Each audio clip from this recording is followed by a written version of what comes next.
Hola, estimados participantes del primer encuentro de reservas naturales municipales. Es un gusto poder participar por este medio virtual de este primer encuentro que se está desarrollando allá en el municipio de Río Ceballos. Y en ese sentido quisiera aprovechar para felicitar al municipio de Río Ceballos por esta iniciativa, esta excelente iniciativa de poder reunir a gente interesada en el tema de las áreas municipales, áreas protegidas municipales.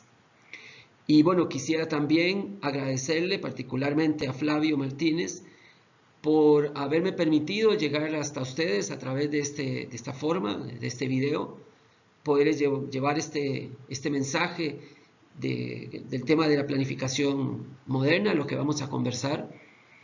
Y bueno, felicitarlos a ustedes también porque hayan aceptado este desafío de participar en este primer encuentro y ojalá, y es una excitativa para todos, que haya un segundo encuentro y en ese segundo encuentro ahí quizá ya podamos vernos físicamente y podamos conversar no solo de este sino de otros temas que también son muy importantes en el caso de las reservas naturales municipales.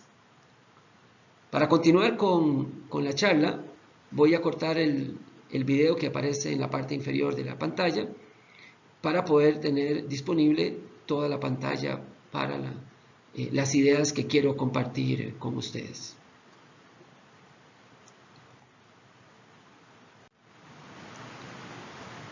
Bien, vamos a conversar sobre algunos paradigmas que usamos hoy en día en la planificación de las áreas protegidas y cómo esos paradigmas pueden ser perfectamente aplicables en el caso de las áreas protegidas municipales. Primero que todo, hay que explicar que la gestión de las áreas naturales protegidas ha ido evolucionando en el sentido de cómo se miran ellas en relación con el paisaje. Hace muchos años, las áreas protegidas eran consideradas unas islas en donde pretendíamos protegerlas con una mirada del límite hacia adentro. A ese tipo, digamos, de gestión se le conoce como áreas naturales de primera generación. Son aquellas áreas en donde el gestor realiza la gestión básicamente mirando del límite hacia adentro, sin considerar lo que ocurre en el entorno.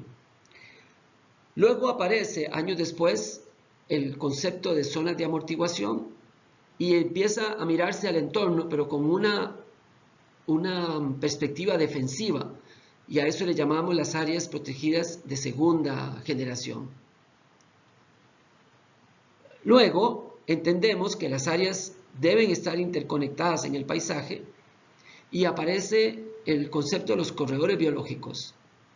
Y ahí empezamos a entrar en el concepto de áreas o el enfoque de áreas protegidas de tercera generación, con el tema de los corredores, la conectividad entre áreas. Hoy en día hemos ido ampliando ese concepto de conectividad, nos mantenemos todavía en la tercera generación, pero ahora con una mirada hacia afuera mucho más integral, en donde entendemos que las áreas protegidas tienen que estar integradas a todos los elementos del paisaje, no solamente aquellos que nos producen conectividad ecosistémica, sino que también a otros elementos del paisaje que tienen que ver con los procesos sociales, con los procesos culturales, los procesos económicos. Todos esos elementos que tienen que ver con el uso del territorio son procesos con los que están vinculada la gestión de las áreas protegidas. Esa visión es la visión que nos lleva a la situación actual, a la mirada actual de las áreas naturales protegidas, que es esa mirada integral, integradora del área protegida con el paisaje. Sin embargo, muchas áreas protegidas hoy en día siguen siendo gestionadas como áreas protegidas de primera generación, de segunda o de tercera generación en el mejor de los casos. Y eso puede tener muchas explicaciones. Entonces, una pregunta importante que ustedes deben hacerse es cuál es el enfoque del área protegida que ustedes representan hoy, del área protegida con la que están vinculadas hoy, cuál de esos niveles, cuál de esos tipos de áreas protegidas esos enfoques de gestión de áreas protegidas es el que ustedes están usando. Les dejo esa pregunta para que hagan su propia respuesta interna.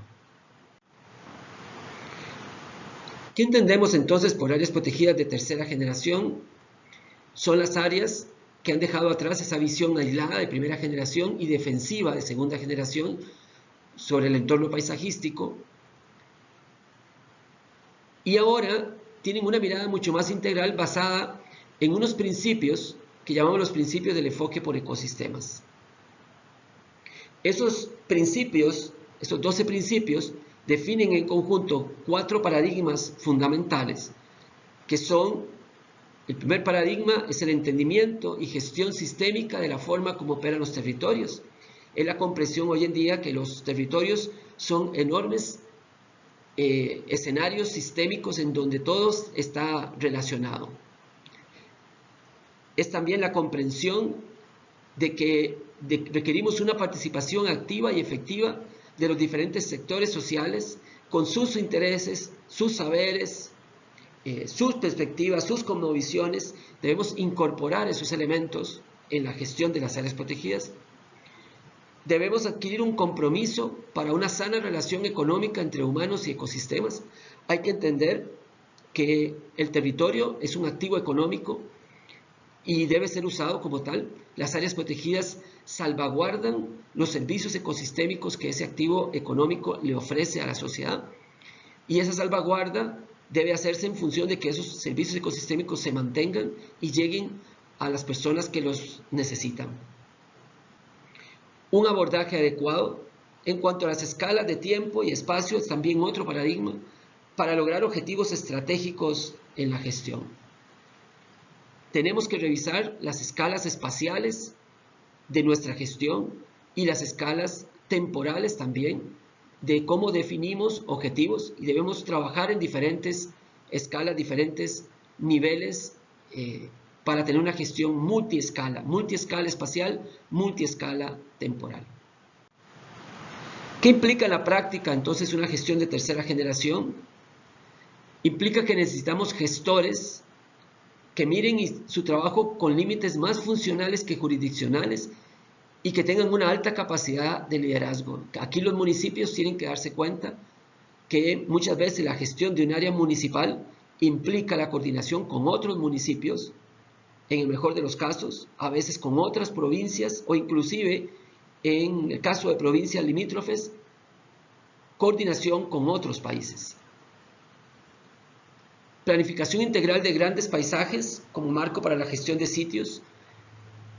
Estamos hablando de planificación de áreas protegidas acá, pero muchas veces la planificación de áreas protegidas tiene que obedecer, tiene que estar alineada a partir de planificaciones mucho mayores del territorio, para poder orquestar lo que se hace en el área protegida con lo que ocurre en el resto del paisaje. Y a eso le llamamos planificación en cascada. Es algo que voy a mostrar, es un concepto que voy a mostrar más adelante.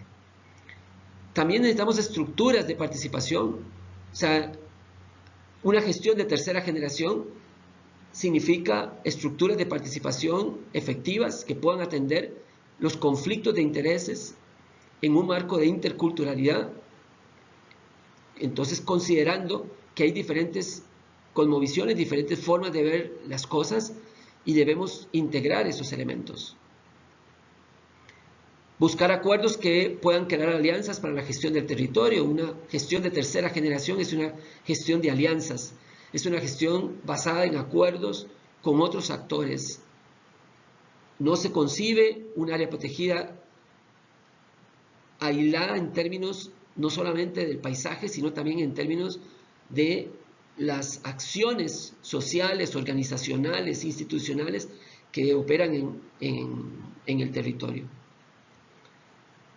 También debe lograr una mayor capacidad local y descentralización estratégica para resolver asuntos locales. Y en esto, pues, las áreas protegidas municipales son evidentemente parte de un gobierno local y por lo tanto responden a esos intereses locales descentralizados. Y también un área protegida de tercera generación tiene que generar la información adecuada para atender esos nuevos desafíos. Esos desafíos que permitan entender cómo funcionan los sistemas sociales, económicos, psicológicos y sus interrelaciones. Entender eso desde el punto de vista de la gestión de un área protegida es muy importante, y los municipios tienen una gran ventaja porque, por ser gobiernos locales, atienden una gran complejidad de temas que les permiten tener esa visión integral de los problemas sociales, de los problemas económicos, de los problemas ambientales o ecológicos en el entorno del área. Como ven, un municipio puede responder perfectamente a todas esas implicaciones de una gestión de tercera generación. O sea que ustedes no tienen ningún impedimento para gestionar las áreas protegidas municipales con un enfoque de tercera generación. Y en ese enfoque de tercera generación, ¿cuál es el rol de las áreas naturales protegidas municipales? ¿Qué rol deben cumplir?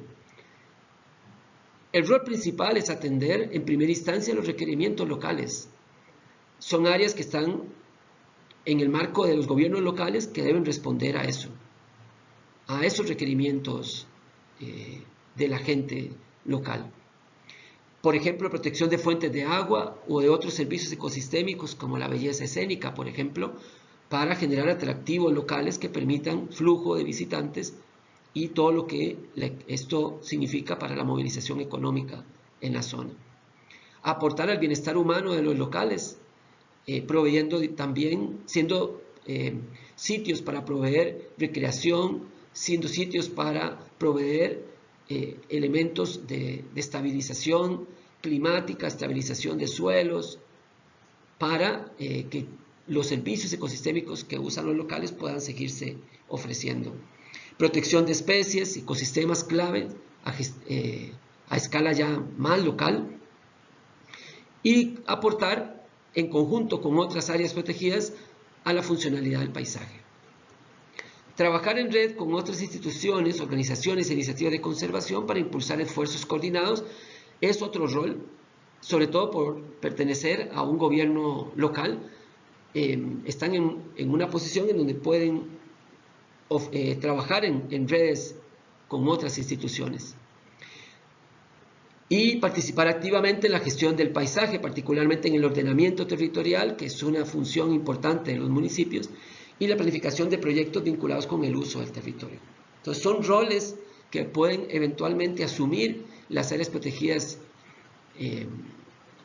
municipales en ese contexto de las áreas de tercera generación. En ese marco quisiera compartir con ustedes algunos lineamientos de la planificación moderna que son particularmente importantes para las áreas protegidas municipales. Uno de ellos es, y el principal o el primero de ellos, es que los procesos deben ser muy participativos. Debemos tener un enfoque multiescala. Debemos tener procesos simplificados y orientados a planeamientos estratégicos acordes a las capacidades instaladas. Si las áreas protegidas nacionales tienen escasos recursos, muy probablemente las municipales los tendrán mucho más. Y trabajen con el mejor conocimiento que tengan y sean flexibles para una gestión adaptativa. No traten de adivinar el futuro. Voy a compartir algunas ideas respecto a esos cuatro componentes, esos cuatro lineamientos. Vamos a empezar con con procesos participativos con tendencia a la creación de alianzas y acuerdos de gestión compartida. La visión hoy en día pone al ser humano como el centro de nuestros esfuerzos de conservación. En la organización social tradicional que trata de ejemplificar esta diapositiva, tenemos una estructura de poder muy bien delimitada, muy bien jerarquizada. Sin embargo, hoy en día estas estructuras de poder se han visto seriamente cuestionadas y alteradas por el deseo de toda la gente de participar en el ejercicio del poder. Y eso ha llevado a que hoy en día se considere la democracia como uno de los fundamentos importantes de la política de todo país. En ese sentido, y absorbiendo eso en el caso de las áreas protegidas, quisiera mostrarles una experiencia en Costa Rica, muy rápidamente, de ejercicios de planificación con una alta participación. En ese caso, vamos a ir a una zona que les voy a mostrar aquí en el mapa, que es esta zona de acá, en donde realizamos un ejercicio de planificación de 6 áreas protegidas que se encuentran en esa región del país. Esta es una fotografía de ese ejercicio, y lo que ustedes ven ahí es el equipo de planificación, el equipo de gente que desarrolló el plan, y se definió que ese equipo iba a ser de 25 personas como máximo, 15 de ellas como máximo debían ser funcionarios y como mínimo debían haber 10 actores locales. Entonces se formaron equipos mixtos entre funcionarios y actores locales, y aquí hay unas fotografías de momentos en ese proceso, por ejemplo en donde estábamos definiendo la zonificación del área protegida, y aquí ven ustedes a un grupo de gente en un trabajo en grupos, negociando. Vean qué interesante aquí. Este es un guía local, este es un investigador, esta es una dirigente comunal, un pescador y el director del área protegida. En ese momento, en ese proceso, ellos están exponiendo sus intereses, negociando acuerdos, y entonces entendemos que la participación no es un tema de colectividad, o sea, no es solamente traer gente, sumar gente, tomar fotografías donde haya mucha gente y conversar con ellos. La participación es un proceso que lleva a la búsqueda de acuerdos, a la búsqueda de consensos y sobre todo a la búsqueda de alianzas. Y en este proceso, por ejemplo, la gente fue sumamente capacitada en diferentes temas relacionados con las áreas protegidas, a tal punto que los mismos personas de las comunidades fueron diseñando el plan. No fue que se les consultó, ellos diseñaron el plan. Y ahí están, por ejemplo, hojas originales de cómo ellos trabajaron ampliaciones de áreas protegidas, creación de corredores biológicos, creación de nuevas áreas protegidas, que fue luego transformado en mapas formales que están en los planes de manejo aprobados.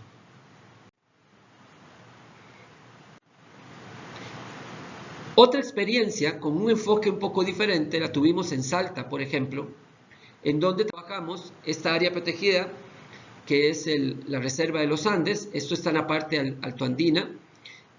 Ahí tal vez ustedes conozcan, puedan ubicar una población que se llama San Antonio de los Cobres, que está por aquí, esa población. Esto acá es Chile ya, esta zona es Chile.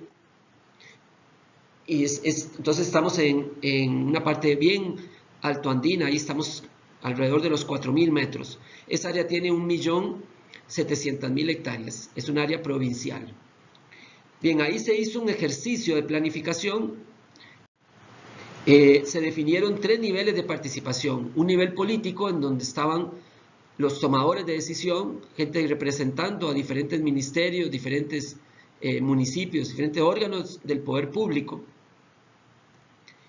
Un segundo nivel técnico, en donde participaron técnicos de una serie de instituciones, de 3 en total. Y un nivel 3, que es la sociedad, en donde la sociedad participó a través de representantes que asistieron a talleres que se hicieron allá en las comunidades locales, para recoger los intereses, las impresiones, las inquietudes de la gente local. El proceso, que fue muy diferente al de Costa Rica, en este proceso La participación la tuvieron básicamente instituciones de gobierno y en algunos casos como la Secretaría de Minería invitó a la Cámara de Minería, y tuvimos aquí organizaciones tanto a nivel federal como a nivel provincial. Y con estas instituciones fue que desarrollamos el proceso. También tuvimos operadores turísticos como privados. Entonces, a diferencia del caso de Costa Rica, que fue con una participación más de actores locales, este fue un plan hecho en asocio de organizaciones del gobierno, y fue básicamente un mecanismo para lograr acuerdos que permitieran tener una presencia orquestada de gobierno en esa región. Allí habían dos municipios, el municipio de Tolar Grande y el municipio de San Antonio de los Cobres.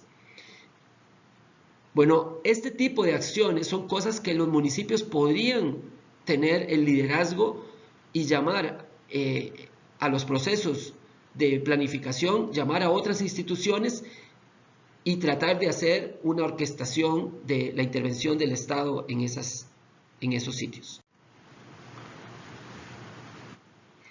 Decimos entonces que hay diferentes niveles de participación en los procesos de gestión de las áreas protegidas, y que en esos niveles están los positivos y los negativos. Hay procesos de participación negativa como la oposición. También hay procesos en donde la gente se vuelve indiferente, o sea, decide no participar, y eso son cosas que no nos gustarían. Hay un nivel de participación que es un poco neutro, que es la gente que solamente se informa pero no toma ninguna posición al respecto, solo se mantiene informado. Luego entramos en la parte positiva, que es cuando hacemos consulta, entonces la gente tiene un nivel de participación al menos emitiendo la opinión. Luego tenemos otro nivel más alto, que es cuando ya tomamos decisiones en conjunto, y esto es lo que llamamos gobernanza compartida.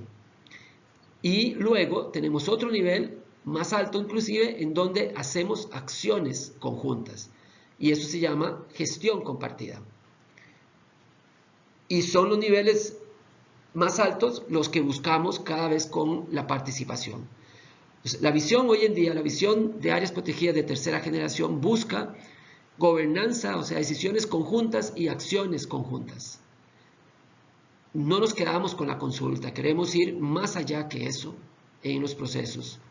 ¿Y esto por qué? Porque sabemos que hoy en día, sin una gestión orquestada con actores del territorio, logrando acuerdos con ellos, es muy difícil sacar adelante los objetivos para los que fueron creados. Ese nivel alto de gestión conjunta lleva un empoderamiento de la gente que es muy importante. Y quiero mostrarles un caso, y es precisamente ahí en Bolivia, en un municipio que se llama Roboré, en la región de la Chiquitanía, en Bolivia, en donde vemos manifestado eso. Esa es la serranía del valle de Tucabaca. Todo esto es un área protegida municipal de 260.000 hectáreas, y es una reserva municipal.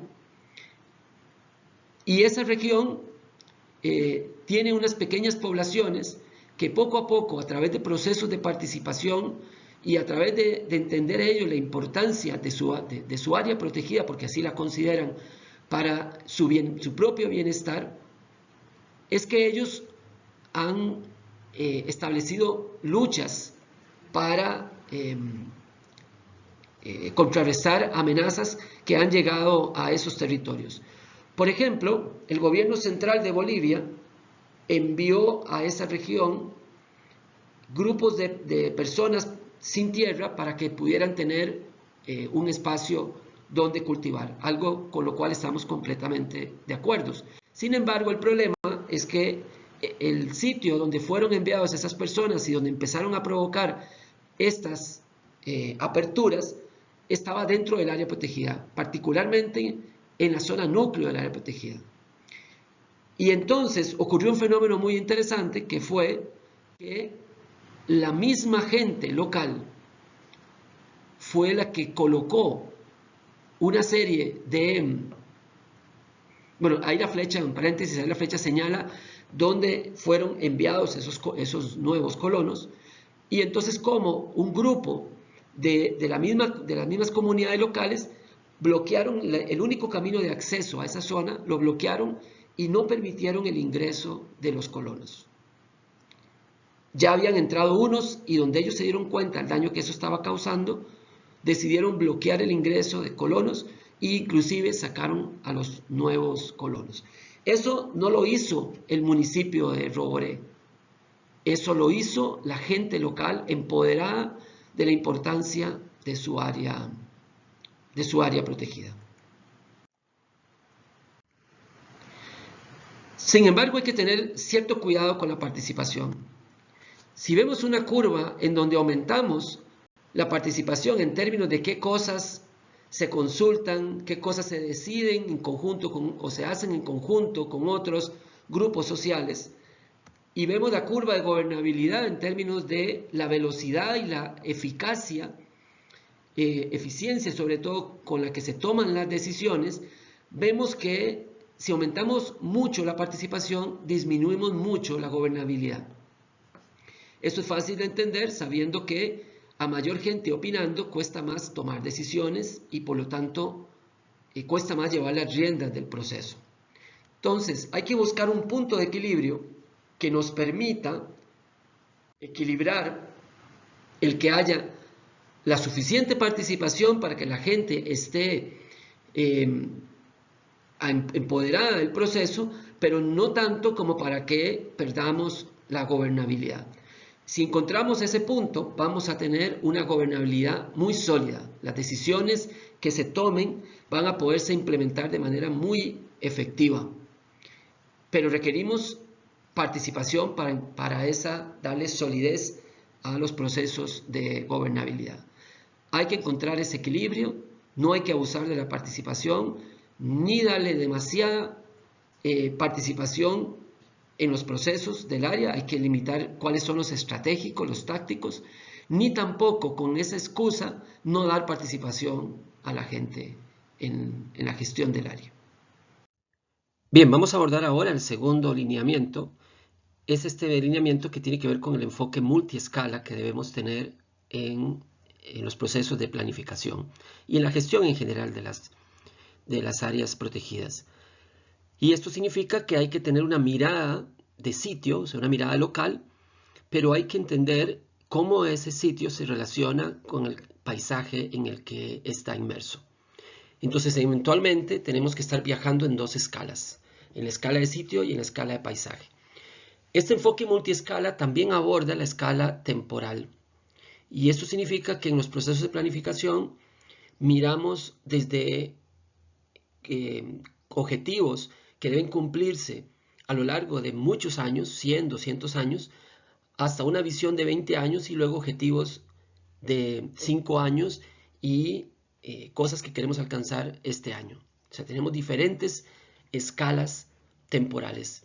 Entonces, la planificación es multiescala. Viaja en diferentes escalas geográficas y en diferentes escalas temporales.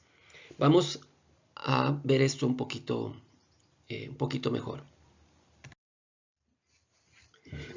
Para abordar la importancia de tener una mirada espacial adecuada a los objetivos que estamos buscando, que es una de las propuestas del enfoque ecosistémico, quiero mostrarles un ejemplo.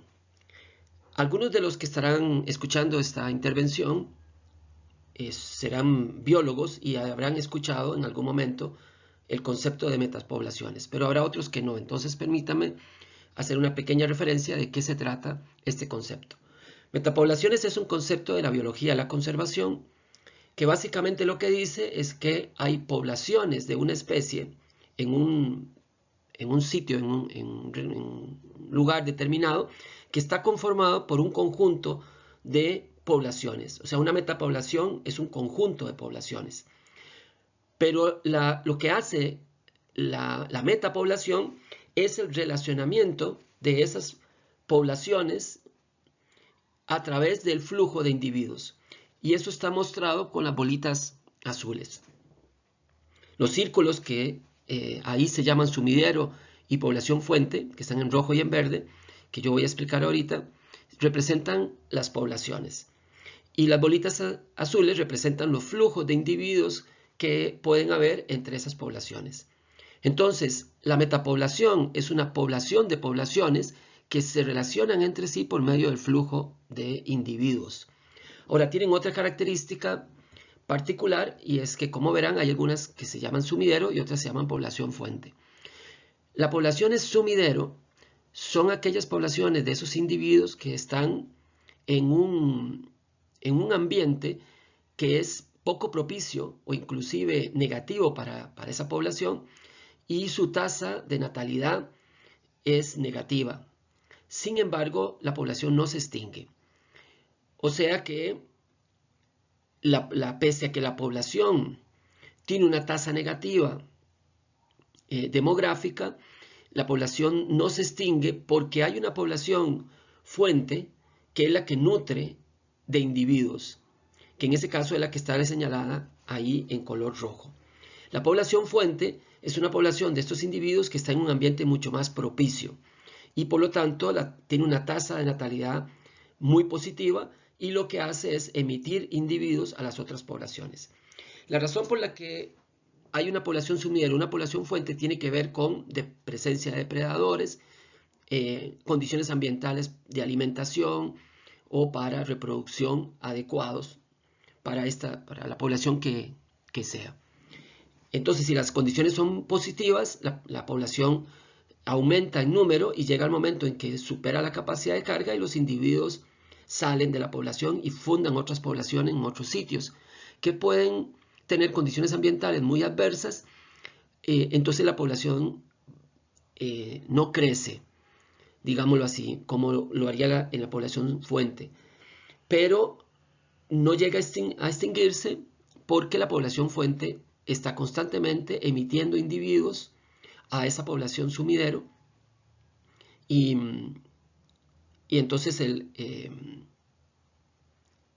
eso hace que la población sumidero nunca se extinga. Bien, ese es el concepto de metapoblaciones. ¿Por qué lo traemos a colación? Bueno, porque en la no comprensión de esto, que es la comprensión de cómo funcionan los sistemas ecológicos, los ecosistemas, y el no tener una visión de paisaje nos puede meter en problemas con respecto a los objetivos de conservación que queremos lograr.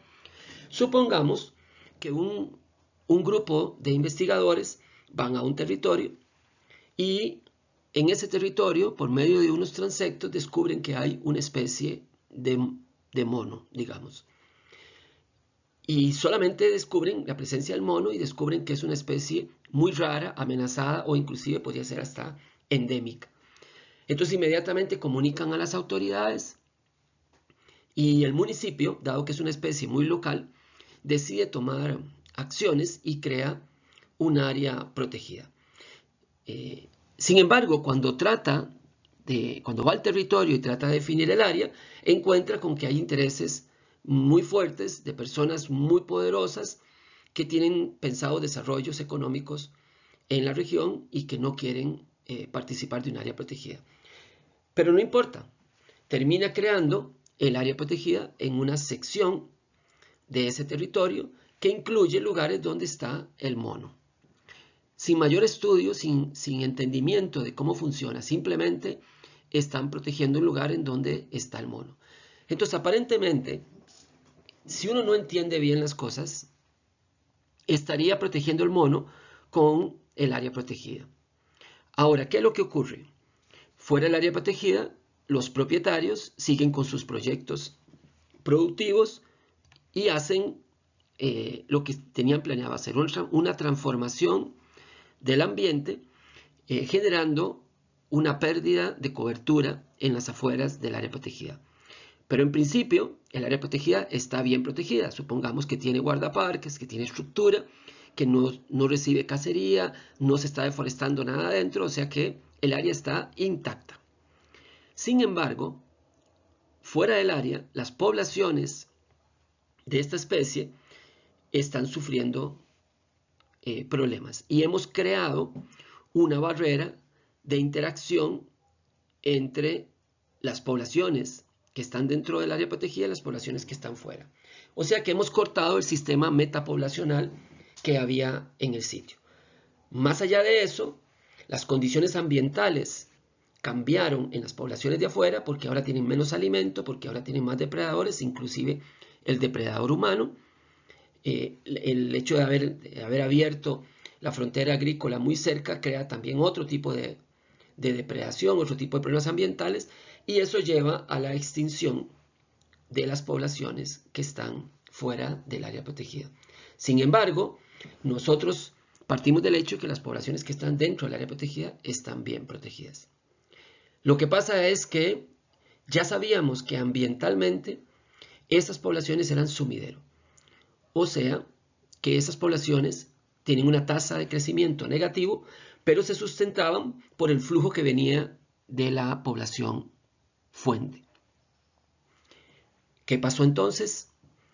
En unos años posteriores, las poblaciones dentro del área protegida fueron desapareciendo, sin explicación, sin actividades humanas que las estuvieran afectando aparentemente. Y al final nos quedamos con una linda área protegida sin la especie emblemática por la cual se creó el área, el mono que estaba ahí. Bien, esto a ustedes les puede parecer una abstracción teórica, algo que probablemente en la realidad no ocurra. Les voy a llevar a un sitio en donde esto ya fue documentado. Y es uno de tantos sitios. Y es un parque nacional en Argentina, en Entre Ríos, que se llama El Palmar. Este es el rótulo que encuentran en la entrada del parque.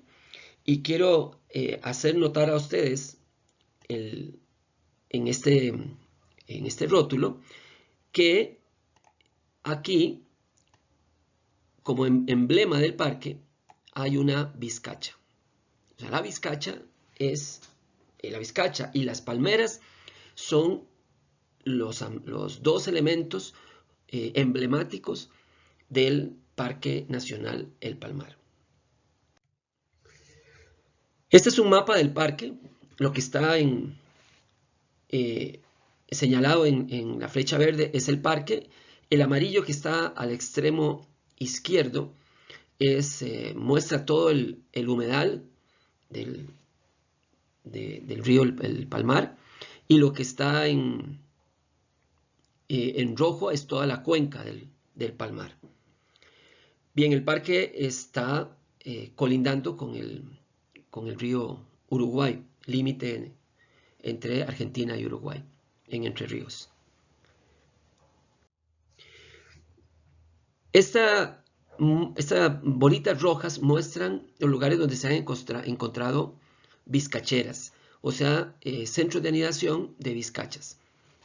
Como ven, hay una cantidad de nidos que están fuera y otros que están dentro del parque. Un investigador, Amaranta, de apellido Amaranta, determinó que eso conformaba un sistema metapoblacional. Y lo más interesante de todo es que logró identificar que las poblaciones fuente estaban fuera del área protegida. Y que realmente dentro del área protegida, estas poblaciones no tenían las condiciones ambientales para sobrevivir. Esto fue documentado en el plan de manejo en el que yo participé, y está aquí donde dice una de las presiones o los daños a la población de vizcacheras es la disminución de la estructura metapoblacional. O sea que esto que yo les hablé en teoría no es teoría, es práctica. Ya en varias áreas protegidas se están identificando sistemas metapoblacionales y en muchas de ellas, en algunas por lo menos, se está identificando que las poblaciones fuente están fuera del área y que el área protegida, lo que se creó como área protegida, no garantiza per se la salvaguarda de las especies. Lo vamos a ver esto de otra manera. Sabemos, de acuerdo a la teoría de sistemas, que un sistema es un conjunto de elementos o de subsistemas que se relacionan entre sí y que hacen que algo funcione. Eso, que funcione, significa que procesa insumos y genera productos, el sistema. Esa es la teoría de sistemas.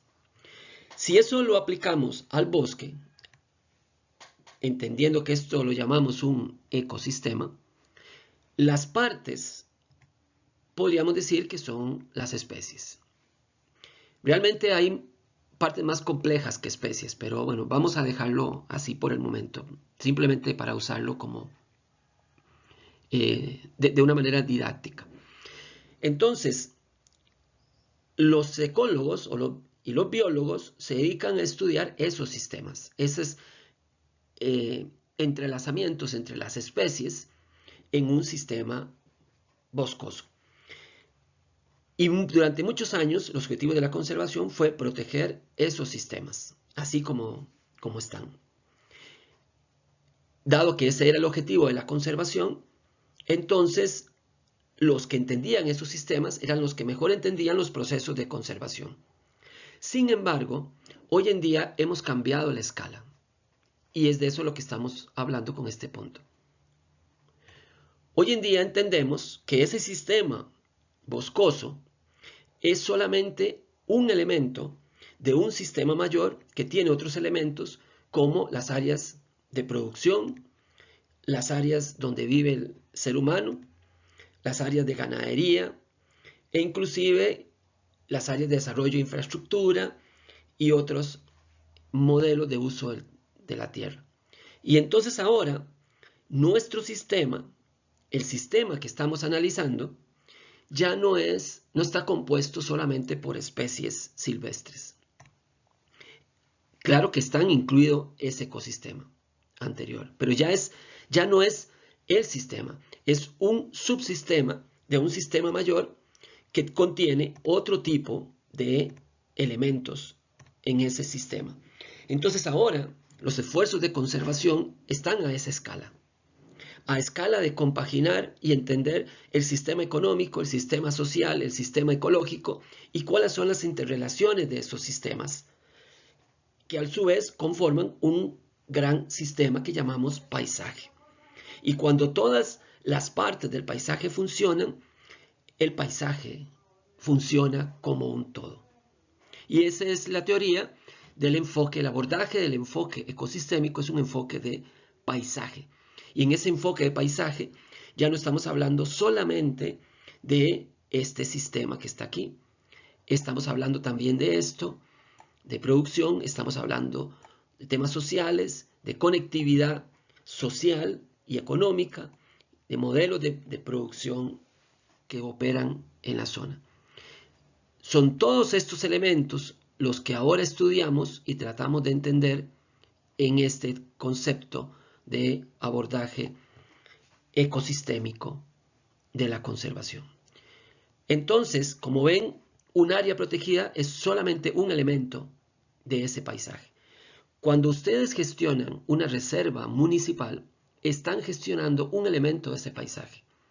Y es fundamental que ustedes entiendan y de alguna manera gestionen o se relacionen o tengan influencia sobre la forma en la que los otros sistemas, el sistema productivo, el sistema social, el sistema conectividad, se está desarrollando en el paisaje en el que está su área protegida, su reserva municipal. Para esto recurrimos a un tipo de planificación que llamamos planificación en cascada, que significa que debemos tener primero una mirada global del paisaje. Y aquí entran elementos muy poderosos, que es el ordenamiento territorial. Y tiene que ver un poco esto con el ordenamiento territorial de bosques nativos, que lo que hace es ordenar una fracción del uso de la tierra. Pero no es solamente eso lo que tiene que ordenar. Hay que pensar en un ordenamiento territorial mucho más integral, en donde veamos cuáles son los sitios que se están desarrollando para producción agrícola, qué sitios se están desarrollando para ampliación de la frontera urbana y qué sitios se están pensando para la conectividad lineal a través de carreteras, de gasoductos, oleoductos y otros tipos de, inclusive de tendidos eléctricos. ¿Cómo se está pensando todo eso? Entonces, esa planificación macro del paisaje es un elemento de contexto que nos ayuda a hacer la planificación del área protegida como un todo.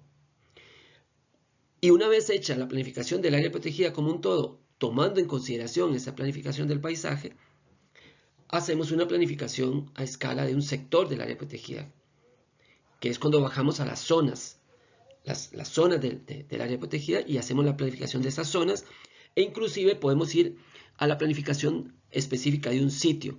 Por ejemplo, la entrada por un sector del área protegida, en donde planificamos dónde vamos a colocar el estacionamiento, donde vamos a colocar los senderos, donde vamos a colocar un mirador, y en fin, digamos, todas las facilidades que se le van a ofrecer a los visitantes o los mismos funcionarios del área. Eso es lo que llamamos planificación de sitio.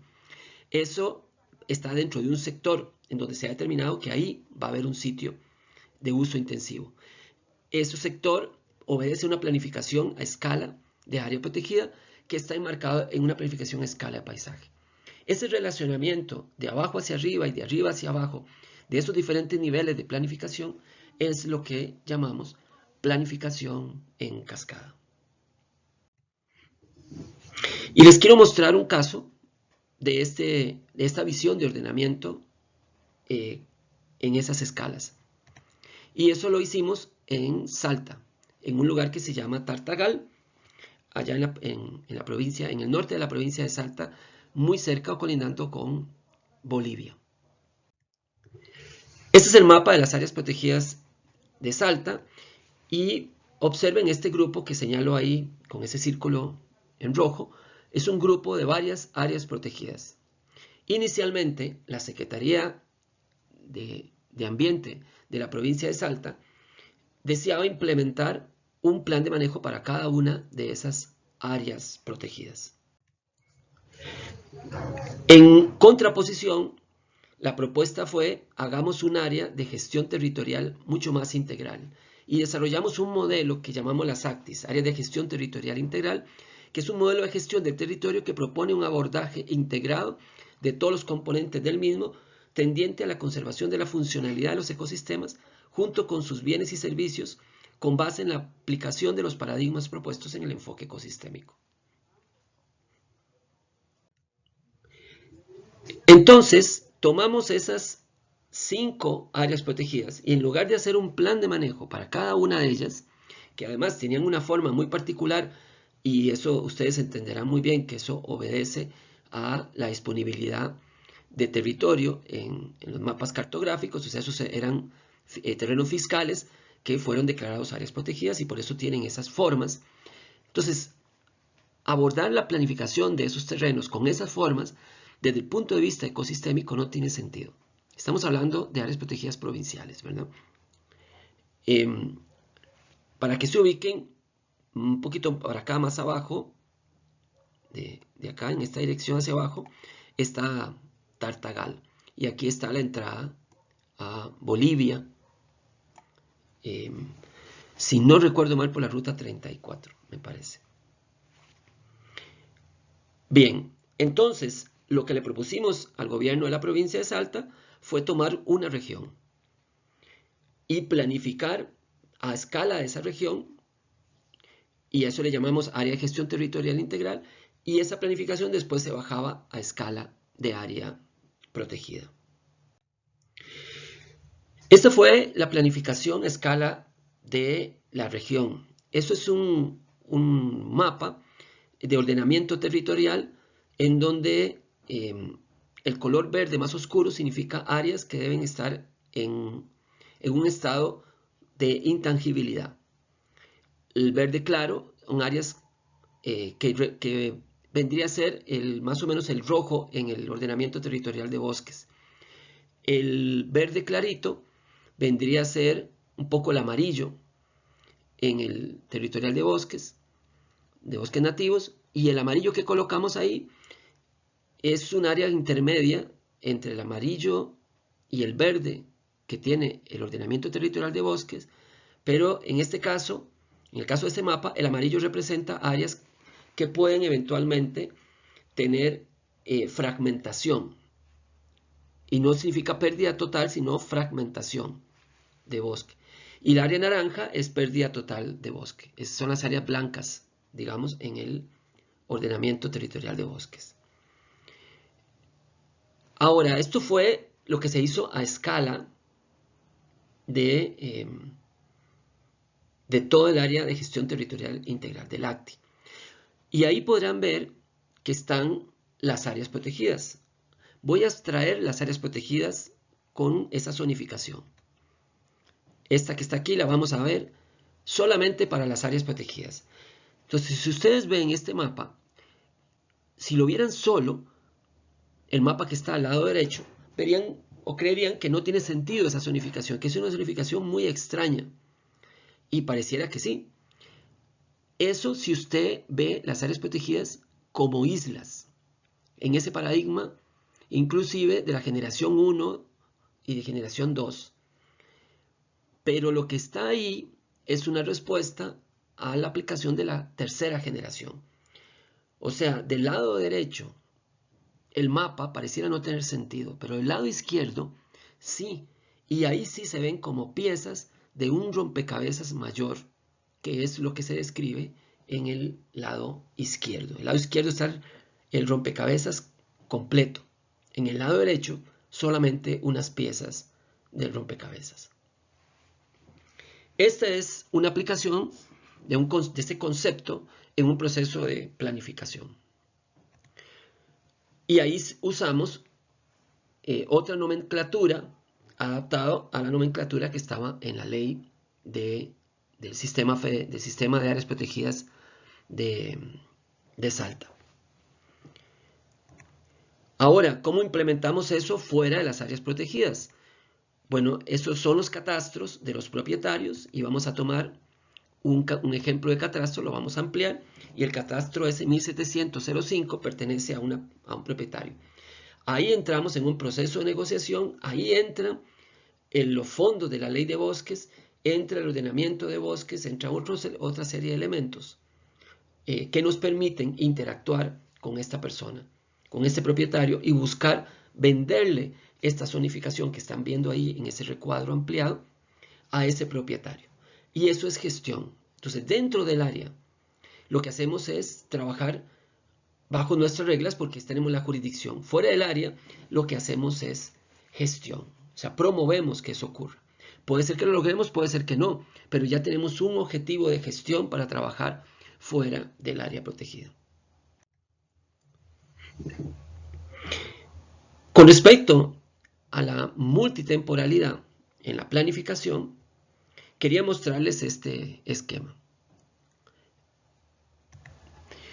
Si hoy estamos en el 2020, bueno, hoy no, pero vamos a estar pronto en el 2020, hay objetivos que debemos cumplir que están a 200 años o más.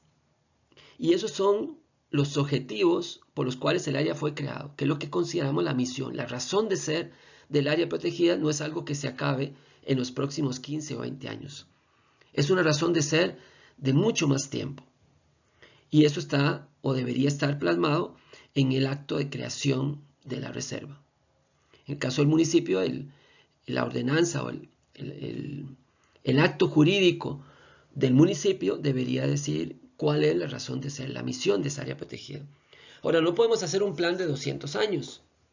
Entonces, lo que hacemos es creamos un escenario más corto, que llamamos un escenario planificable más corto, a 20 años plazo, y a eso le llamamos la visión.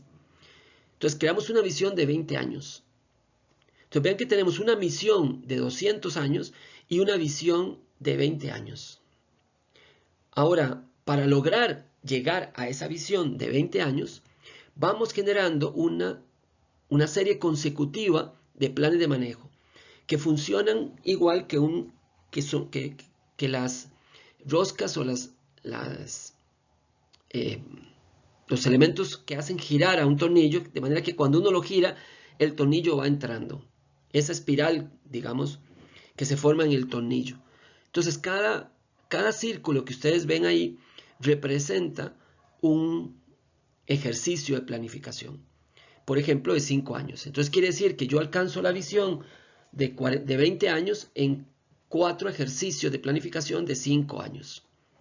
Y en cada ejercicio de planificación de 5 años, yo alcanzo los objetivos de gestión que yo me propongo en el plan a través de 5 ejercicios operativos anuales.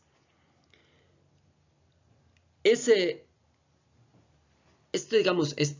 andamiaje debe estar muy bien orquestado para que tenga sentido lo que estamos haciendo. Y eso es lo que llamamos la multitemporalidad en los procesos de planificación. Entonces yo no planifico solo a 5 años, yo planifico a 5 años, pero teniendo en cuenta una visión que se ha planificado o planifico a 20 años, y puedo estar revisando cada 5 años, y tengo también que tomar en cuenta una planificación que se hizo en el momento de creación del área, que es una planificación a 200 años o más, que es la misión del área. Y operacionalizo todo esto a través de una planificación anual que llamo el plan anual operativo. Entonces yo viajo en diferentes escalas de tiempo a la hora de planificar. Entonces veamos con los ejemplos anteriores, como el caso del ACTI en Salta, viajamos en escalas diferentes geográficas y aquí viajamos en escalas de tiempo diferentes. Y esto es lo que tiene que ver con la multitemporalidad, que es un enfoque importante para los procesos de planificación hoy en día. El tercer elemento que quiero compartir con ustedes tiene que ver con los procesos mismos de planificación que deben ser simplificados y orientados a planeamientos estratégicos acordes a las capacidades instaladas. Ustedes no pueden repetir el mismo esquema de planificación de un área nacional o un área provincial en un área municipal. La envergadura del proceso es muy diferente porque las capacidades municipales son mucho más limitadas que las capacidades provinciales para la gestión del territorio o las capacidades de un organismo como la Administración de Parques Nacionales en Argentina. Esto muestra un proceso metodológico típico que se puede aplicar a cualquiera de esos niveles. Yo lo he usado en procesos de planificación de áreas nacionales, también de áreas provinciales, y perfectamente se puede seguir en un proceso de un área provincial. Lo que cambia es la intensidad, las metodologías, el nivel de esfuerzo y las cosas que pueden ser definidas a través de este mismo proceso. Entonces vean que partimos de una fase 0, que la llamamos la fase de preparación, en donde en muchos de los casos lo que hacemos es crear una cosa que llamamos el DPP, que es el diseño de proceso de planificación, que es donde hemos hecho el planeamiento de cómo va a ser el proceso de planificación, qué metodología vamos a usar, quién va a participar, quién va a tomar decisiones, quién no, y en fin, digamos, todo esto de diseño del proceso. Luego hacemos una caracterización que es una descripción de lo que tenemos, y hoy en día estamos buscando caracterizaciones mucho más funcionales en donde simplemente en 2 o 3 páginas describamos las generalidades del área y después describamos elementos focales con los que nos vamos a basar la planificación y las amenazas. Y un apartado que nos describa el paisaje, lo que está ocurriendo en el paisaje. Una caracterización buena podría tener 15 páginas, 20 páginas, no más que eso. Y eso es lo que, con lo que usted puede entrar en la planificación. Luego viene el diagnóstico, que es el componente de análisis, que es diferente a la caracterización. La caracterización es un componente descriptivo.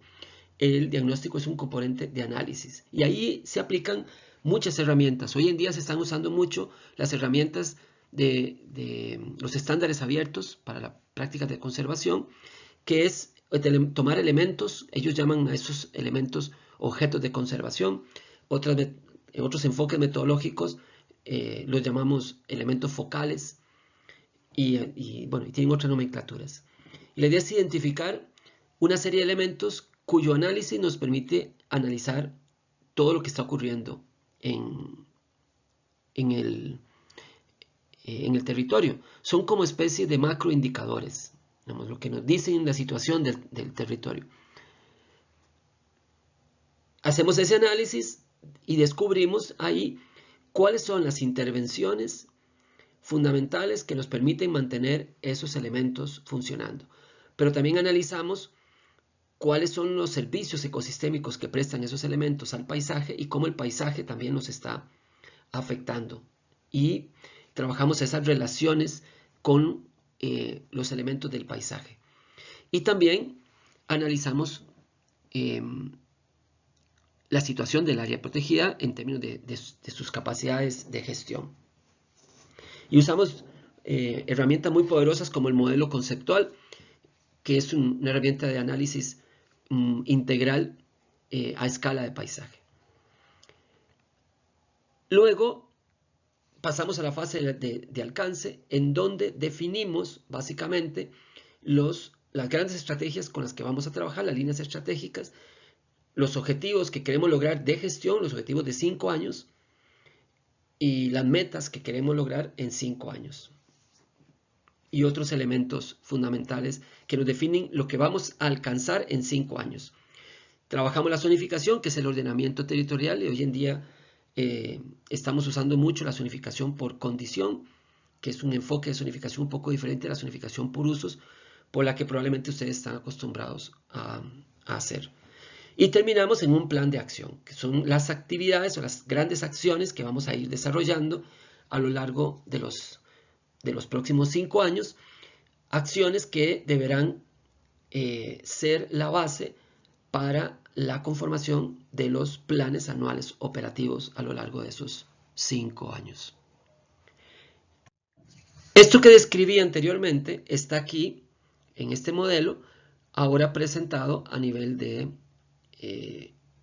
aspectos que hay que ir resolviendo en esas diferentes etapas. Y bueno, me faltaba decir que en la última fase, en el plan de acción, se establece un mecanismo de seguimiento, que es el mecanismo que permite el ajuste al plan. De eso vamos a ir conversando un poquito más adelante. Entonces, la idea es simplificar lo más posible el proceso de planificación, a hacerlo menos complejo e inclusive utilizar técnicas, metodologías que sean muy simples y evitar esa idea que hay de que el plan de manejo tiene que tener toda la información del mundo sobre el área protegida, todas las especies, los suelos, el clima, todo lo que ocurre ahí. Y eso no es necesariamente correcto. Ahora tenemos que planificar con base en los recursos que tiene el área protegida. Y quiero mostrarles este gráfico para ilustrar el punto. Supongamos que este es el nivel de gestión actual. Cuando digo nivel de gestión me refiero a cantidad de recursos, los tipos de procesos que tienen, recurso humano, recurso operativo, financiero, inclusive apoyo político y otras cosas que permiten un esfuerzo de gestión de cierta calidad y de cierto tamaño, digamos.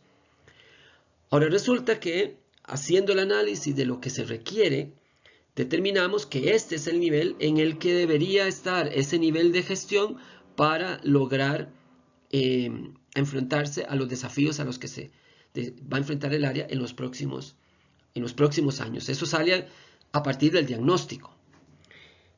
Entonces, requerimos una curva de crecimiento para pasar del estado actual a el estado necesario para poder implementar las acciones que requiere el área para su para su desarrollo. Ahora, hay un tiempo entre el hoy y el momento en que eso es logrado, o sea que ese nivel se alcanza. Hay un tiempo ahí, de T0 a T1. Ese tiempo puede ser un año, puede ser 5 meses, puede ser 2 años o a veces 5 o 6 años que se necesita lograr eso. Resulta que la mayoría de planes de manejo no incorporan esa curva de desarrollo institucional, o sea, solo plantean lo que hay que hacer como si el área estuviera en T1, cuando en realidad el área está en T0. Entonces, el gestor del área, imagino que tal vez ustedes en este momento estarán pensando que han vivido esa realidad, le entregan un plan de manejo que no tiene la capacidad para implementar. O sea, es un plan que está en el nivel alto, pero ustedes están en el nivel bajo. Y el plan no dice cómo se va a solucionar eso. Entonces, este tiempo muchas veces no está diseñado en el plan. Entonces necesitamos en el plan, valga la redundancia, planear cómo se va a llevar esto, cómo se va a desarrollar esta curva y entonces las actividades que dependen de ese desarrollo deben colocarse en el tiempo justo. Por ejemplo, el plan de manejo les dice que ustedes tienen que, de manejo de gestión, les dice que ustedes tienen que desarrollar monitoreo de tales y tales y tales especies en el área protegida. Para eso necesitan una persona conocedora en ese tema y que pueda ir y colocar, no sé, cámaras trampa, transectos y pueda estar yendo para corroborar eso. Necesitan una persona. Resulta que el plan de manejo no dice cómo van a conseguir esa persona y pone en el año 1 iniciar el monitoreo. Pero ustedes en el año 1 no tienen esa persona. Entonces no inician el monitoreo en el año 1 porque no tienen esa persona. Entonces, un plan de manejo que parta de esa realidad empezaría diciendo, no tenemos la persona. Entonces, vamos a dedicar el año 1 a conseguir la persona y la estrategia para conseguir la persona es esta. Entonces, el monitoreo va a empezar en el año 2 porque el año 1 está dedicado a conseguir la persona para desarrollar ese monitoreo. Esa es la visión hoy en día y la razón por la cual hoy en día llamamos planes de gestión a estos procesos de planificación y no solo planes de manejo. Hacemos la diferencia que un plan de manejo es un plan que dice lo que hay que hacer. El plan de gestión dice lo que hay que hacer y además cómo vamos a conseguir los recursos que sean necesarios para hacer eso que dice que hay que hacer. Entonces, aquí hay una pregunta que debe quedar en sus mentes. Es, ¿ustedes están haciendo planes de gestión o están haciendo solo planes de manejo? Vamos a ver ahora este último punto. Y este último punto tiene que ver con lo que llamamos hoy gestión adaptativa o manejo adaptativo, que particularmente se aplica en el caso de los procesos de planificación. Y aquí hay una frase muy poderosa y es que los procesos de planificación no tienen que adivinar el futuro. Lo que tienen que hacer es crear los mejores escenarios posibles con la mejor información posible que tengamos hoy en día, tomar decisiones basadas en ese escenario, pero mantener el monitoreo de esos escenarios para poder ir ajustando lo que va ocurriendo en el futuro. Permítanme un par de minutos para ponerles un ejemplo muy gráfico. Imagínense que ustedes están viajando por esas carreteras del Chaco, que son unas enormes rectas, o por esas carreteras de la Patagonia, que también son unas enormes rectas, y de repente miran adelante y ven que hay una vaca que a unos 200, 300 metros delante de ustedes se para justo en el carril derecho, el carril por donde ustedes vienen conduciendo. Por ser una gran recta, por ser un animal grande, ustedes logran identificarlo, pero ustedes van muy rápido, son unas carreteras de esas solas, y van a 130, a 140 kilómetros por hora. Ustedes tienen que tomar una decisión ahí. ¿Mantienen el auto en el carril en el que están o lo pasan al otro carril. ¿De qué depende esa decisión? Depende de lo que haga la vaca. Ahora, ¿ustedes saben o no saben lo que hace la vaca? Pues no saben lo que va a hacer la vaca. Sin embargo, ustedes pueden presumir lo que va a hacer la vaca. Y esos son los escenarios. De acuerdo a su información, usted puede pensar que la vaca está intentando cruzar y que en algún momento va a pasar al otro carril, al carril izquierdo. Y ustedes pueden decidir quedarse en el derecho. O pueden pensar que la vaca se va a quedar ahí un rato y entonces mejor se pasan al carril izquierdo y le pasan a la vaca por el otro carril. Cualquiera que sea la decisión, lo que hacen ustedes es tomar una de ellas, por ejemplo, se pasan al carril izquierdo, y estoy seguro que a lo largo de esos 200, 300 metros, ustedes no le quitan el ojo a la vaca. Y si ustedes ven que la vaca se mueve al carril izquierdo, corrigen la decisión anterior y se pasan al derecho. Si ven que la vaca permanece en el carril derecho, ven que tomaron una buena decisión y le pasan por el lado a la vaca. De eso se trata la planificación. Y ese escenario futuro es esa visión, ese pensamiento de qué podría estar ocurriendo en los próximos años. Con base en ese escenario, yo tomo decisiones, pero lo fundamental es saber que ni usted ni nadie puede adivinar el futuro. Nadie puede predecir con absoluta precisión qué es lo que va a hacer la vaca. Pero ustedes tienen que tomar una decisión en ese momento. Y lo hacen basado en la mejor presunción posible. Eso está bien en la medida en que usted tenga capacidad para monitorear.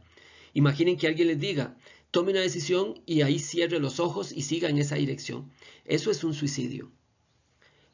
Eso mismo ocurriría en la planificación. Si ustedes toman una decisión y cierran los ojos, o sea, ¿qué es cerrar los ojos? Cerrar los ojos es dejar de monitorear el escenario. Toman una decisión, dejan de monitorear el escenario, entonces lo que decidieron los puede llevar a la muerte.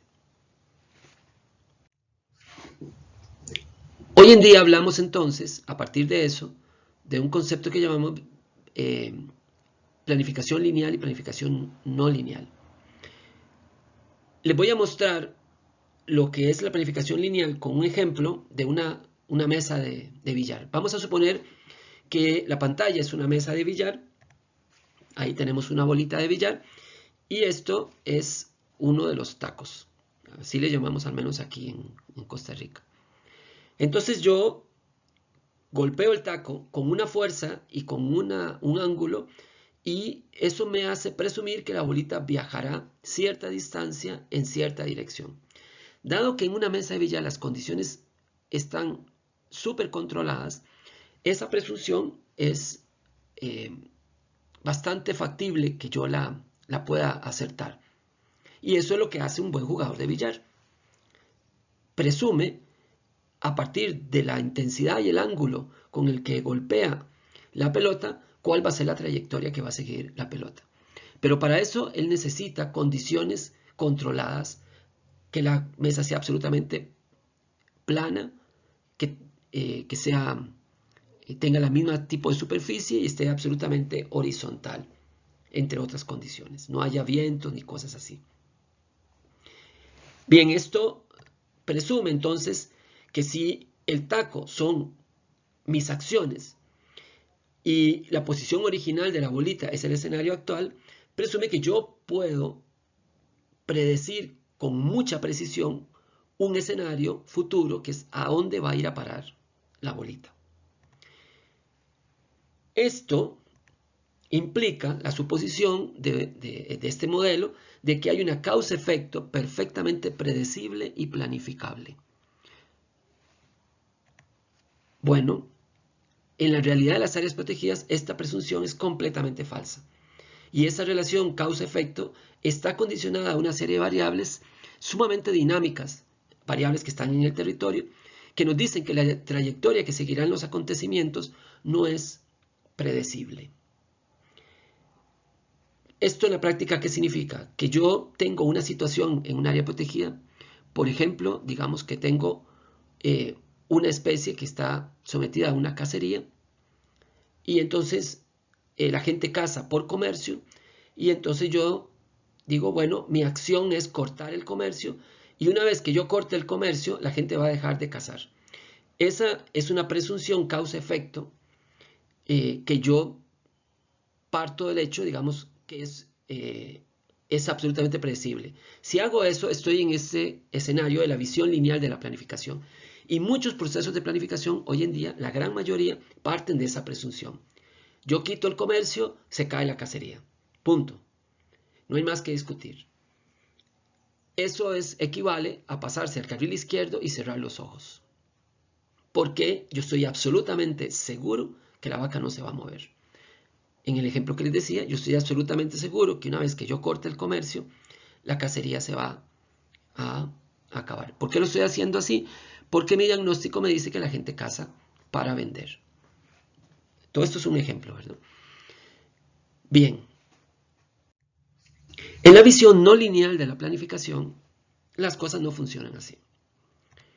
Tenemos la bolita en el punto original y tenemos nuestras acciones que representan el taco, que dinamizan la situación actual.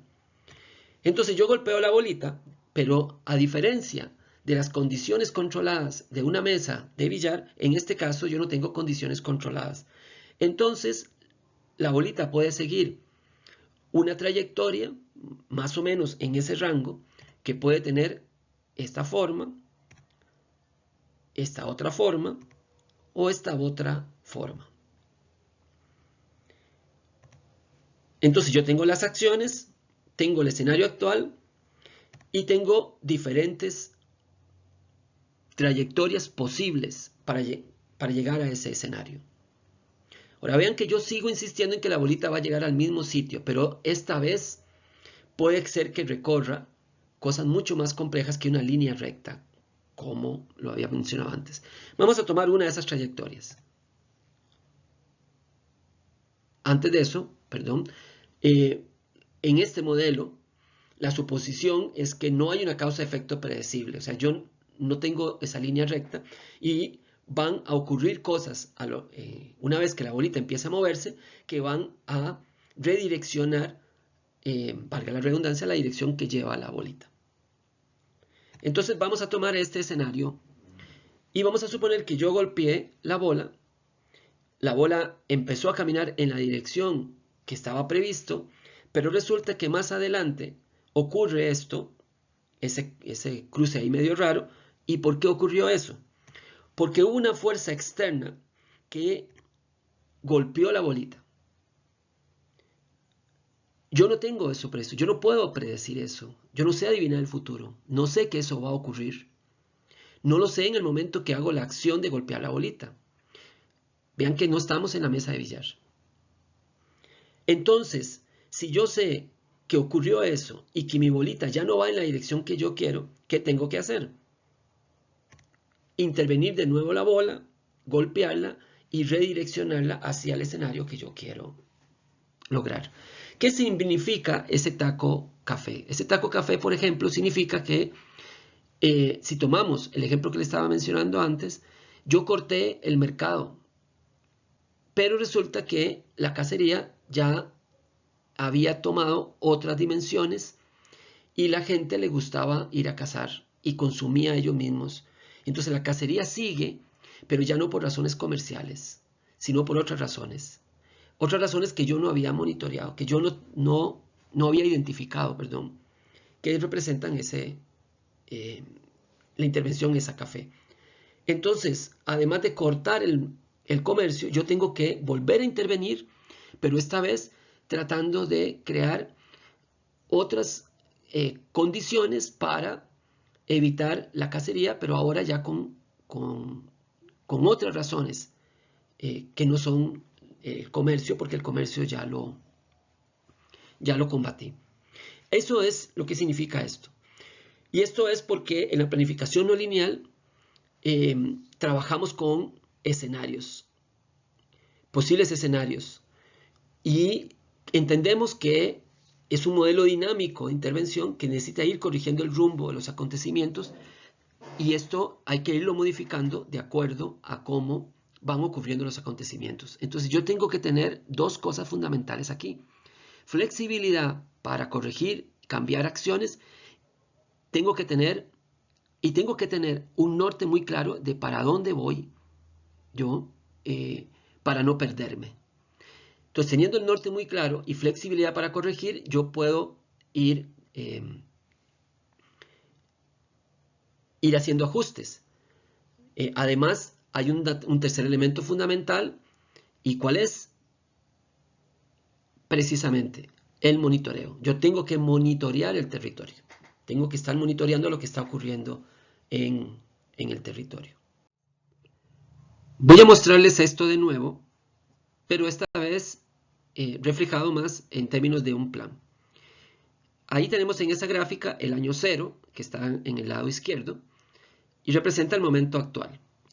A los 5 años representa lo que queremos lograr con el plan, y al año 20 representa nuestra visión. Entonces, eso que está en el año 20 es ese escenario planificable que vimos anteriormente, que es la visión. Y entonces hay un alcance intermedio que es a lo que queremos llegar con nuestro plan en 5 años. Siempre en dirección de lograr la visión. Entonces, eso es un poco la lógica del proceso. Ahora, para eso, entonces diseñamos un plan y diseñamos un sistema de monitoreo. Y vamos monitoreando el plan. Entonces, arrancamos en el año 0 con las acciones y nuestro monitoreo nos dice que vamos desviados, o sea que las acciones no están generando los resultados que estábamos previstos. Entonces, ¿qué tenemos que hacer? Intervenir. Al intervenir estamos hablando que cambiamos las acciones, vemos qué es lo que nos está dando resultados y corregimos el rumbo del proceso. Y eso es adaptación. O sea, adaptamos el plan a lo que vamos aprendiendo en el proceso, aprendiendo de que algunas acciones no dan el resultado que queremos, o aprendiendo a entender mejor el escenario y vemos que hay cosas que no vimos en el diagnóstico, que vemos después, y entonces que nos dan mejor información y nos hacen que se requiera un ajuste de las acciones. Cualquiera que sea la razón de ese aprendizaje, entra dentro de ese concepto de adaptación. Corregimos y más adelante volvemos de nuevo a hacer un análisis y vemos que de nuevo en otras cosas estamos perdidos y entonces necesitamos una segunda adaptación hasta que vamos logrando llegar al punto donde dijimos. Si es un plan de manejo de 5 años, yo podría hacer análisis cada año y medio de ese plan y al año y medio hacerle ajustes al plan, adaptaciones al plan para ir corrigiendo. De esa manera, primero, yo no tengo que adivinar el futuro. Segundo, yo no tengo que saberlo todo al inicio. Yo parto de la mejor información que tengo y según voy aprendiendo más al implementar el plan, voy ajustando el plan. Y esta es la visión moderna de la planificación. La planificación no es un acto, es un proceso. Entonces, hay un momento en donde se toman las primeras decisiones y se define algo que es muy importante, que es ese alcance, es esa última bolita verde, que es hacia donde yo voy a ir avanzando los próximos 5 años, pero la forma en que yo voy a llegar ahí es algo que yo puedo ir ajustando en el proceso. Entonces, esto le quita mucho estrés a los planificadores de tener que pensar en que tienen que tener la super decisión al inicio porque después ya no se puede modificar el plan. Hay un problema en algunos casos porque hay algunas instituciones que aprueban los planes con un régimen o una estructura muy, muy rígida. Y esto porque muchas veces los planes tienen una carga que es la legislación. En la zonificación establece regulaciones. Mi recomendación es que saquen las regulaciones que necesiten a partir del plan y la hagan en otro instrumento. Pero las estrategias del plan no las pongan en una regulación, porque están sujetando la capacidad de adaptación del plan y lo ahogan. Y eso es lo que hace que muchos planes a los 2-3 años ya no sean implementables porque las acciones que se propusieron ya no obedecen al contexto, o ya se sabe que no dan resultados, o se estuvieron intentando y no se logró nada. Entonces, esto es una visión moderna de la planificación y eso es algo que ustedes en sus reservas municipales pueden adaptarlo y llevar, digamos, una planificación mucho más, llamémosle light, más liviana, de manera que no tengan que pensar en que tienen que definirlo todo y tiene que ser perfecto desde el inicio. Dense el espacio para equivocarse. Sobre todo, dense el espacio para aprender. Pero esto requiere de monitoreo. Si cierran los ojos después de tomar la decisión sobre la vaca, les aseguro que se van a estrellar. Ponerse una venda en los ojos es no monitorear. Necesitan monitoreo. Esta es mi última diapositiva y en ese sentido quisiera darles unos últimos consejos. El primero de ellos es trabajen con la mejor información que tengan. Decidan lo que pueden decidir con esa información y coloquen dentro del plan acciones para ver cómo van a conseguir la información que les falta para tomar las decisiones que no pudieron tomar ahora. De eso se trata. Si no tienen suficiente información para tomar 10 decisiones, solo pueden tomar 3 decisiones, bueno, entonces identifiquen la información que les falta para las otras 7 decisiones, planifiquen en el plan cómo van a levantar esa información y cómo van a ir tomando a lo largo del plan las otras 7 decisiones y cómo el plan se va a ir ajustando a esas 7 decisiones. No esperen a tener toda la información para tomar las 10 decisiones porque si no entonces o el plan se hace carísimo o duran 2 o 3 años levantando información para hacer el plan. Y ya cuando lo levantaron, ya no son esas 10 decisiones, ya necesitan otras decisiones. No traten de resolver todos los problemas con un solo plan. Lo que tienen que hacer es identificar aquellos que son más estratégicos. Usen un criterio táctico y ese criterio táctico es urgencia y efecto dominó, efecto cuello de botella. Aquellas cosas que están causándole más daño al área son urgentes, hay que darles prioridad. Y aquellas cosas que haciéndolas provocamos un desencadenamiento para que otras cosas ocurran, también son tácticas. Entonces hay que pensar estratégicamente qué es lo que es más táctico hacer en los próximos 5 años. Y recuerden que hay áreas protegidas que han vivido con problemas durante 40 años. Esos problemas pueden esperar un poco más. Tal vez requerimos resolver algunas cosas antes que después nos van a generar una plataforma para solucionar esos problemas que no hemos resuelto hasta la fecha. Según vayan generando más y mejor conocimiento y las cosas cambien en el territorio, porque van a cambiar, adapten el plan a esos nuevos escenarios y sigan avanzando. No tengan miedo a decir esto ya no funciona, hay que cambiarlo. No significa que ustedes son malos planificadores, porque ustedes no tienen una bolita de cristal para adivinar el futuro. Nadie la tiene. Entonces, adapten el plan. Reconozcan cuando una estrategia no está funcionando y cámbienla. Reconozcan que algo se tomó con una información que cambió y cambien la decisión que tomaron. No es de malos planificadores cambiar cosas.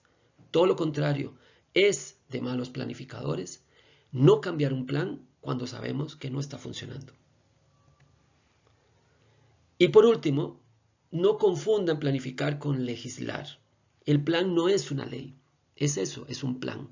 Ahora, si el plan contiene elementos que deben ser legislados, entonces legislen por aparte, no dentro del plan.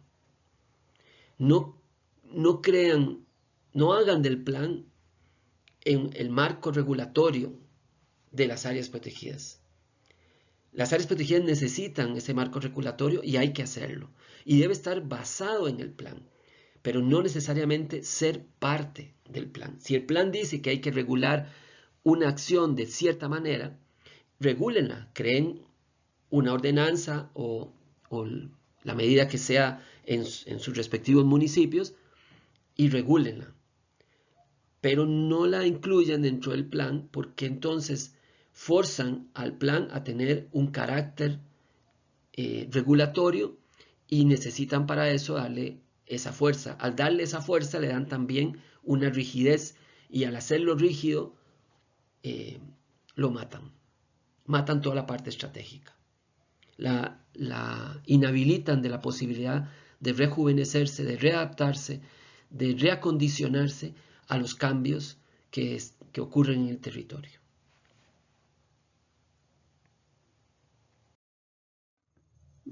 Bien, estas son las ideas que quería compartir con ustedes. Espero no haberlos aburrido, espero que no haya sido muchísima información condensada.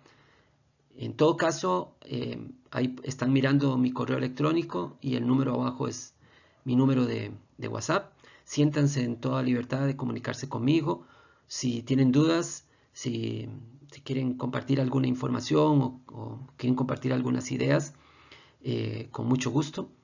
Estoy a disposición, estoy a la orden para cualquier cosa en la que pueda o crean ustedes que pueda colaborar. De nuevo, muchas gracias a Flavio Martínez por esta oportunidad que me dio de estar compartiendo con ustedes estas ideas con respecto a los enfoques modernos de la planificación. Y también, de nuevo, la felicitación a la Municipalidad de Río Ceballos y mi reconocimiento por este esfuerzo de hacer este encuentro, este primer encuentro de reservas municipales. A ustedes también mi reconocimiento personal por haber asistido y por ser parte de este hito en la historia de las reservas municipales de Argentina. Esperemos que se repita, que haya un segundo encuentro y que pues la vida nos dé la oportunidad de compartir ya personalmente en ese segundo encuentro.